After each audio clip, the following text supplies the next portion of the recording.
కాకినాడ నగరంలో సుమారు 20 సంవత్సరాలుగా రమ్య హాస్పిటల్ ద్వారా ప్రజలకు నాణ్యమైన వైద్యం అందించడం జరుగుతుందని రమ్య హాస్పిటల్ అధినేత డాక్టర్ పితాని అన్నవరం, డాక్టర్ ప్రభావతిలు పేర్కొన్నారు.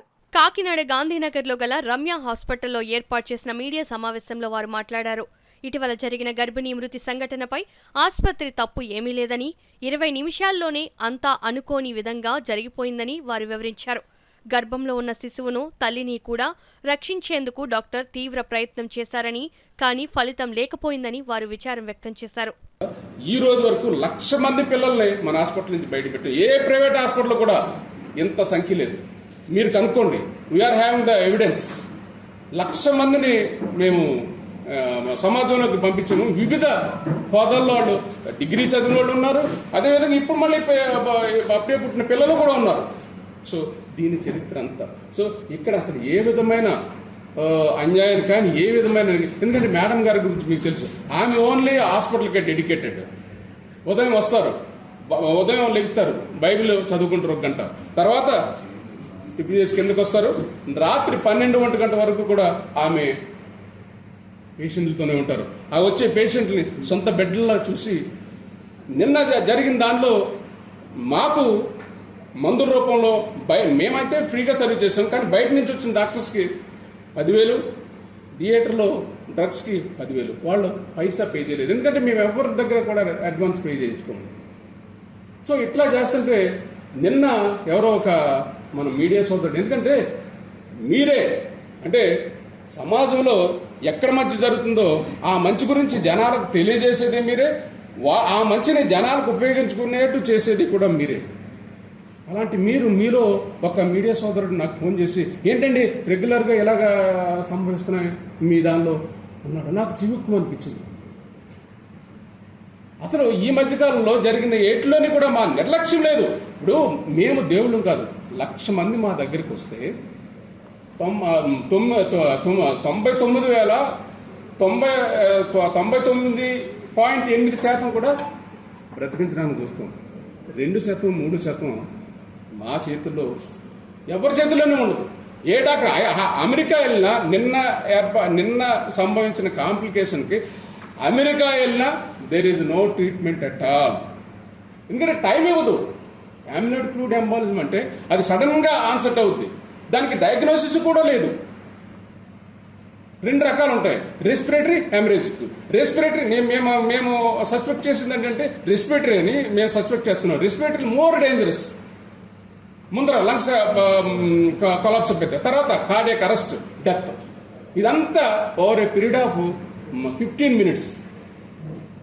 దీనిలో ఎవరేం చేయగలరు? ఇప్పుడు మేము పేషెంట్ని అలా వదిలేసి మేము లేకుండా ఉంటే అది నిర్లక్ష్యం అనిపిస్తుంది. మేము ఉదయం నుంచి వచ్చిన దగ్గర నుంచి మేము అన్ని జాగ్రత్తలు తీసుకుంటూ ఉన్నాము. ఆ ఏర్పడిన కాంప్లికేషన్కి నేను కాదు కదా, ఎవరు ప్రపంచంలో ఎవడు ఏమి చేయలేడు, దేవుడు తప్ప. దేవుడే మహిమతో ఏదైనా చేస్తే ఆపాలి తప్ప కాంప్లికేషన్ని. డాక్టర్ అని ఎవడు కూడా ఏమీ చేయలేడు. షుగర్ టెస్ట్ చేసాం, నార్మల్గా ఉంది. వెంటనే ప్రిక్ చేస్తే అప్పుడు నెయిల్స్ అన్నీ బ్లూయిష్ అయిపోయినాయి అనమాట. సో 60% అట్లా ఉంది. అంటే రెస్పిరేషన్స్ ఉంటే కొంచెం డీప్ రెస్పిరేషన్స్ తీసుకుంటా ఉంది. ఇంకా వెంటనే నాకు ఐ సస్పెక్టెడ్ పల్మరీ అంటే అమ్నియోటిక్ ఫ్లూయిడ్ ఎంబాలిజం అనమాట. సో ఈ ఎంబాలిస్ ఏమవుతుందంటే ఎనీ ఫీటల్ సెల్స్ కానీ లేకపోతే అట్లా డిస్లాడ్జ్ అయ్యి ఈ పల్మరీ వెజల్స్లోకి వెళ్ళిపోయి ఇమీడియట్గా హార్ట్ పైన ఎఫెక్ట్ ఉంటుందండి. అంటే రెస్పిరేషన్ బ్లాక్ అవుతుంది. సో రెస్పిరేషన్ డిఫికల్ట్ అవుతుంది. సో సెకండరీ టు దట్ అంటే కార్డియాక్ అరెస్ట్లోకి వెళ్తారనమాట. అది కూడా అంటే అంత టైం మనకి ఇవ్వదు, అంటే ఫాస్ట్గా జరుగుతుంది. సో వెంటనే మేము థియేటర్కి షిఫ్ట్ చేసాం. ఇంకా లేబర్ రూమ్ కూడా థియేటర్ పక్కనే మాకు. సార్ కూడా వెంటనే వచ్చేసారు, వెంటనే ఇంటిబేట్ చేశారు. సో నేను అంటే పేషెంట్ వాళ్ళకి ఒకసారి పిలిచి, వాళ్ళ హస్బెండ్ కూడా పిలిచి, బాబు అంటే she went in to this complication. ఇంకా వాళ్ళు సిపిఆర్ చేస్తూనే ఉన్నారు. ఇంకొక 2 అనెస్థిస్టులు కూడా వచ్చేసారు. మేము అంటే ట్రాలీ మీద షిఫ్ట్ చేస్తూనే వాళ్ళు కూడా వచ్చేసారు. సో వెంటనే వాళ్ళు సిపిఆర్ చేస్తూ పేషెంట్కి అంటే ఇంటిబేషన్ వెంటిలేట్ చేస్తూ ఉన్నారు. నేను సర్జరీకి ఇమీడియట్ వాళ్ళ కన్సల్ట్ తీసుకొని అంటే just for the sake of baby, ఏమన్నా హోప్, లాస్ట్ హోప్స్ బేబీని డెలివరీ చేద్దామని చేసాము. ఈ లోపల అంటే మేము సెక్షన్ పోస్ట్ చేస్తున్నప్పుడే అంటే క్యాన్లా ఇంకోటి ఎక్స్ట్రా క్యాన్లా పెడుతున్నప్పుడే ఆ బ్లడ్ని అంటే క్రాస్ మ్యాచింగ్ పంపిస్తాం అనమాట. అంటే బికాస్ ఏమన్నా పీపీహెచ్ అవుతుంది because we try our level best అంటే ఆ టైంలో పంపించినప్పుడు అది టిపికల్గా ఆ పేషెంట్ ఏంటంటే ఆ బ్లడ్ కూడా ఇంకా క్లాటింగ్ లేదు, అంటే ఇంకా డెలివరీ అవ్వలేదు, అంటే జస్ట్ క్లాటింగ్ లేదు, అంటే డిసెమినేటెడ్ ఇంట్రావాస్కులర్ కోయాగులేషన్ అని, అంటే కోయాగులేషన్ ఎఫెక్ట్ అవుతుందండి. అంటే ఈ ఫ్లూయిడ్ ఎంబాలిజంలో ఇచ్చాం అంటే వెంటనే, అంటే అనెస్థిస్ట్ సారే కదా సెకండ్స్ అంటే ఫ్రాక్షన్ ఆఫ్ సెకండ్స్లో మన కళ్ళ ముందు, అంటే నాకు 30 years ఎక్స్పీరియన్స్లో I think this is the 5th case అంటే what I'm facing, because multiple ఎన్నో థౌజండ్స్ ఆఫ్ డెలివరీస్ చేశాము. మాకు అంబాజీపేటలో నేను ఆల్మోస్ట్ పర్ మంత్ 450 డెలివరీస్ అట్లా చేసేదాన్ని. సో నేను మణిపల్లో కూడా నేను మణిపల్లి నుంచి వస్తాను. మణిపల్లో కూడా ఐ సా 2 పేషెంట్స్.